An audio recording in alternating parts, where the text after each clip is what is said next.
Ku-allahood ee waxaa la sheegaa shimbirka loo yaqaan gorgorka marka uu gaaro da'da soddonaad in ay soo haleesho tabardare dhan kasta ah, taa oo ku keenta in uu beelo cidiyaha ayna gaaraan heer ay waxba u qaban waayaan, sidoo kale in uu afkuna qallocdo heer uu wax ka cuni waayo, baalashiisuna ay cuslaadaan heer uu duuli waayo. Marka ay xaaladahaasi oo dhan ay u kulmaan, galeerku waxa uu buul ka samaystaa buuraha dhaadheer dushooda si uu ugu dhunto.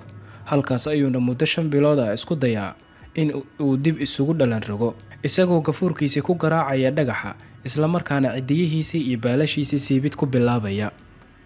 Sheekadan cajiibka ahi waxa ay leedahay shimbirkaas marka uu intaas sameeyo, gafuurkii uu iska jebiyey beddelkiisa waxaa u soo baxaya gafuur cusub oo xoog leh. Cidiyihii gaamuray ee uu iska siibayna beddelkoodii waxaa u soo baxaya cidiyo af badan.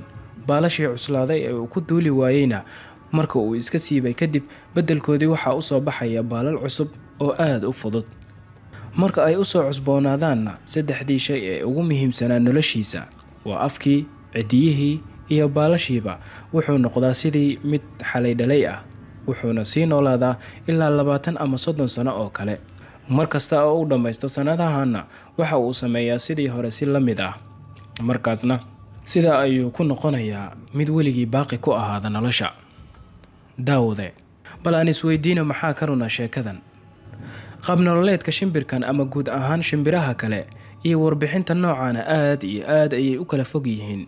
Shimbirka galeerka cimrigiisa waxaa lagu qiyaasaa 25 ilaa 30 sano. Marka uu da'da gaarana uma dhinto cidiyo iyo afbeelid ee waqtigiisii dabiiciga ahaa ayaa intaasi ku ekaada. Waa run, haddii ay haadu cidiyaha iyo afka beesho in ay baahi u dhiman karto, hase ahaatee inuu dhaawac soo gaaray cidiyaha ama gafuurka mooyee si dabiici ah uma beelo midkoodna.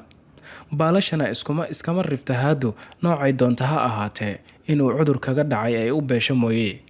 Haddaba ugu dambeyntii shimbirka gorgorka ama haada kaleba ama aan iraahdo noolayaasha kale oo dhan midna suurtagal uma aha inuu kordhisto cimrigiisa. Wararka sheegaya in shimbirka cimrigiisa dheereen karana waa been abuur oo wax ka jira aysan jirin. Waxaase la yaabaa sidii loo aaminay been abuurkaas heer kuwa noogu garaadka roon ay rumaystaan carruurta warkood badaa. Daawade, bal aan ku weydiiyey su'aasha maanta. Adigana hadda daawanaya muuqaalkan, maxaad ka aaminsan tahay shimbirkan? Ma inuu sidaa yeeli karaa mase in lagu been abuurtay?